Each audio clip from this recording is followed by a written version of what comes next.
Hoje eu trago de volta ao canal a história da menina sem nome, um misterioso caso de assassinato e como ela se tornou uma santa, que concede milagres e tem o túmulo mais visitado do Brasil. Oi gente, meu nome é Vanessa Mariano e antes de começar essa história eu quero dizer que primeiramente estou gravando ele pela segunda vez porque tentei usar ele junto com um arzinho que eu tenho aqui, mas ele ficou fazendo barulho e o vídeo não ficou bom. Agora eu estou com o meu ventilador desse lado porque está um calor, então os meus cabelos vão ficar voando um pouquinho e eu espero que o vento não atrapalhe aí o áudio desse vídeo. E gente, ó, primeiro de tudo, curte o vídeo, já curte já, e deixa eu contar para vocês. Estou com uma nova meta e preciso muito da ajuda de todos vocês. E essa meta, assim, muito ousada, tá, gente? Que é de chegarmos à marca de 10 mil inscritos até o dia 31 de dezembro. Então, por favor, verifica aí no botão vermelho se você já é inscrito. Se você não for, se inscreva, compartilhe com os amigos para eles virem aqui conhecer o canal, que eles vão gostar, para eles se inscreverem também. E é isso, bora para nossa história impressionante de hoje. A menina sem nome foi como ficou conhecida uma menina encontrada morta na manhã do dia 23 de junho de 1970 na Praia do Pina, zona sul do Recife. Ela foi encontrada pelo vendedor Arlindo José da Silva, conhecido como Galego. A menina estava com o seu rosto afundado assim na areia e com as suas mãos amarradas para trás. No seu pescoço tinha uma corda que estava enrolada 3 vezes e ela vestia um biquíni azul claro que visivelmente não era do tamanho dela, ele era muito grande, o que fez aí a investigação posteriormente achar que aquele biquíni foi colocado nela só para que ela não ficasse ali nua na praia. Na época, gente, era comum que as pessoas mexessem nos corpos, não tinha assim hoje esse conhecimento que a gente tem, que a gente sabe que a gente não pode mexer na cena do crime por hipótese alguma, mas como ela estava naquela posição, normalmente quando se encontrava corpos nas ruas, não sei se era muito comum, mas eu li que as pessoas sempre cobriam com um lenço branco. Então, ela foi tirada da posição que ela estava, colocada de barriga para cima e coberta com um lençol branco. Então, quando a perícia chegou, a cena do crime já havia sido mexida e ela estava dessa forma. Junto ao corpo, eles encontraram chinelos, lenço, um cinto e uma camisa rasgada. O caso teve repercussão em todo o estado na época, mobilizando as forças policiais a realizar uma caçada ao assassino. O ofício de remoção de corpos número 891 de 1970, assinado pelo delegado Josenaldo Galvão, diz que na manhã do dia 23 de junho foi encontrada na Praia do Pina uma vítima de identidade desconhecida, que era do sexo feminino, que aparentava ter entre 8 e 10 anos de idade, tinha cabelos castanhos e os cabelos eram alisados. Na ocasião, foram registradas assim, imagens de tudo. Eles fotografaram tudo que podia em busca de vestígios que pudessem estar aí ajudando a resolver o caso. E no laudo do ML foram colocadas 8 fotos da vítima. As imagens dão rosto à menina sem nome. Os detalhes das marcas no pescoço, na face, também são mostradas nessas fotos. Segundo o documento, às 2 horas do dia 23 de junho de 1970, foi realizada a necropsia na sede do Instituto Médico Legal. O laudo ajuda a esclarecer parte do mistério que envolve a menina. A perita Maria Tereza Moreira de Paiva, que foi aí quem assinou o laudo da necropsia, disse que foram encontradas 3 lesões superficiais na face e no tórax da menina, que segundo ela foi feito para atemorizar a vítima. Não eram então ferimentos que a levariam à morte. Ela também colocou no laudo que no estômago da menina ainda havia alimentos que não foram digeridos, tinha feijão e farinha de mandioca, o que indica aí que ela havia se alimentado pouco tempo antes de ter sido atacada. No laudo, a perícia esclareceu a causa da morte, que foi por por meio misto de constrição incompleta do laço no pescoço e aspiração de grãos de areia. A morte ocorreu entre 8 e 9 da noite do dia anterior ao dia que ela foi encontrada. A vítima não apresentava lesões de defesa, o que demonstra que ela foi amarrada antes de ser morta. Também foi constatado que houve um lapso de tempo de sobrevida entre a constrição feita no pescoço lá com a corda até a morte de fato, o que possibilitou a remoção do corpo do local onde ele começou a sofrer o ataque, né? para o local aonde foi encontrado, e lá sim, de fato, é que ela chegou ao óbito quando foi feito essa pressão, né, do rosto dela contra a areia. Mas então iniciou em um outro lugar com a corda, removeu o corpo para lá, para a praia, e terminou com, colocando ela com a cabeça na areia. O laudo também comprovou, inclusive com fotos, de que a menina não havia sido abusada intimamente. Seu corpo ficou cerca de 11 dias no IML. Durante esse tempo, os investigadores tentaram resolver o mistério mais intrigante, que era aí a identidade da vítima. Mas apesar de ampla divulgação e repercussão do caso, ninguém apareceu aí na delegacia, nem para reportar o sumiço de uma menina, e nem alguém que reconhecesse a menina durante aí todo o período que ela ficou no IML. Devido a isso, um diretor de um internato pediu autorização para realizar o enterro. E então, com a autorização da Secretaria de Segurança Pública, a menina foi enterrada como indigente em 3 de julho de 1970, no cemitério de Santo Amaro, acompanhada aí por uma procissão que se comoveram com o seu trágico fim. E foi aí que a vítima ficou conhecida como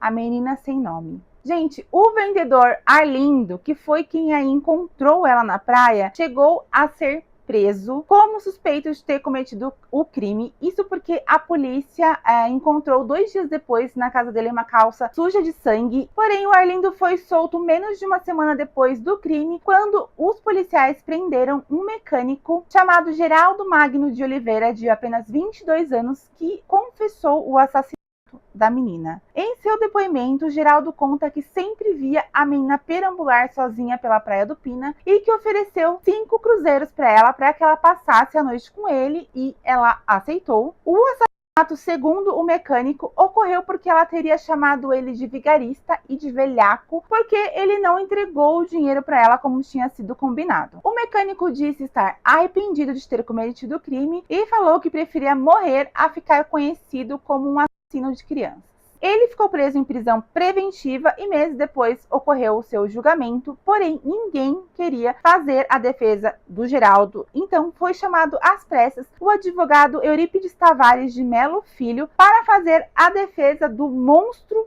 do Pina, que foi aí como Geraldo ficou sendo chamado pela imprensa. Segundo o advogado Eurípides, Geraldo estava com as mãos e os pés estourados, com as costas toda machucada, e que para ele o Geraldo era inocente, que ele só tinha confessado porque ele sofreu essas ações. Durante a audiência com o então juiz Nildo Neri dos Santos, Geraldo negou a autoria do crime e deu depoimentos contraditórios, alegando inclusive ter sido vítima de coação e tortura por parte dos policiais. Já o juiz Nildo Neri chegou a afirmar que não tinha dúvidas de ter sido Geraldo Magno o verdadeiro assassino da menina sem nome. Um júri popular então condenou o Geraldo a 19 anos de prisão. Geraldo, gente, ele se declarava inocente, porém, quando ele foi preso, pouco tempo depois, ele foi na prisão na ilha de Itamaracá, na região metropolitana do Recife. Então ele não teve aí nem oportunidade de recorrer da decisão, de tentar provar a sua inocência. E com isso ficaram aí 2 grandes lacunas no caso.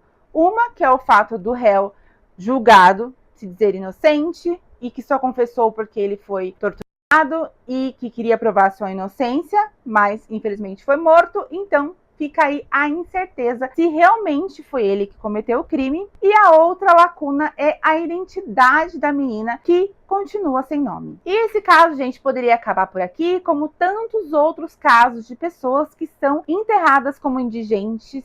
Isso acontece muito mais do que a gente possa imaginar, por isso que você tá com o tal do documento, não que a gente quer que aconteça, mas como a mãe fala, vai com RG. Anda com RG, porque é complicado. Então muitas pessoas são enterradas como indigente, isso é algo comum, mas essa história, ela é impressionante. Por isso que ela tá aqui no quadro. Então, essa menina, gente, passou a ser considerada uma santa pelos moradores da região e depois por todo o Brasil. Não se sabe ao certo quando nem como, mas os moradores locais começaram a fazer pedidos no túmulo da menina, e esses pedidos costumavam se realizar, e você podia pedir assim desde bens materiais até por pessoas doentes, e eles eram atendidos, pedidos eles eram realizados. Então essa lenda foi crescendo, e à medida que a lenda da menina sem nome foi se espalhando, seu túmulo se tornou um dos mais visitados do país, com pessoas vindo de todos os cantos do Brasil para colocar no seu túmulo doces, flores, brinquedos, perfumes, placas com a data que ocorreu os milagres que eles receberam através da intercessão dela, cartas de agradecimento pelas preces ouvidas. E o espaço de pôr velas, gente, sempre está quente. Ou seja, não é somente no dia dos finados que ela recebe visita. Ela recebe visita o ano todo, e as pessoas vão lá para fazer pedidos, para que ela interceda por eles e para deixar presentes para ela, para homenageá-la, enfim. A lenda diz que por sua inocência, por ser uma criança pura, Jesus colocou ela em um bom lugar e concede graças através da sua intercessão para aqueles que estão desamparados e aflitos. A história está enraizada na cultura de Pernambuco. O caso deixou de ser um fato jornalístico e se tornou lenda a partir da história dos milagres. Mas apesar aí de muita gente dizer que teve os seus pedidos e graças alcançados através da intercessão da menina sem nome, a Santa Popular não é reconhecida pela Igreja Católica. A Arquidiocese de Olinda e Recife informou em nota que nunca foi aberto qualquer processo para beatificar a criança, e disse que para isso seria necessário aí conhecer a identidade do candidato a ser declarado bem-aventurado ou santo, o que não é o caso, porque ela é a menina sem nome, ela não tem identificação. Então, não se pode abrir um processo na Igreja Católica. Funciona mais ou menos assim. Eu acho que você abre um processo, tem que juntar provas e relatos de que os milagres realmente ocorreram, e aí pode ou não ocorrer a beatificação daquela pessoa e ela se tornar uma santa, mas como ela não tem identidade, não dá para fazer isso, mas as pessoas continuam aí acreditando que ela intercede por eles.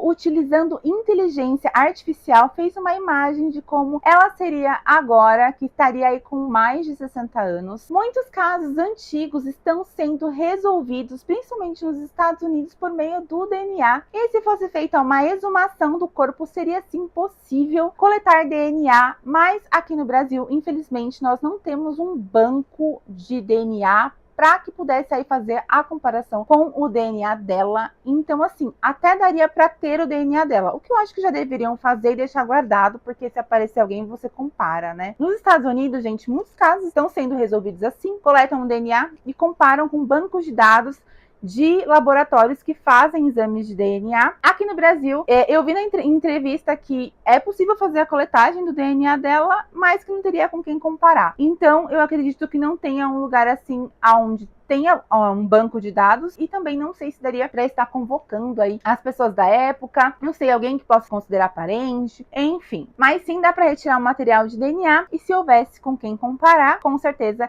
iríamos descobrir a identificação aí da menina sem nome. E a menina, apesar de ser sem nome, é muito amada e tida aí como santa por muitos religiosos. Então é isso, gente. Essa foi a nossa história impressionante de hoje. Um beijo. Tchau.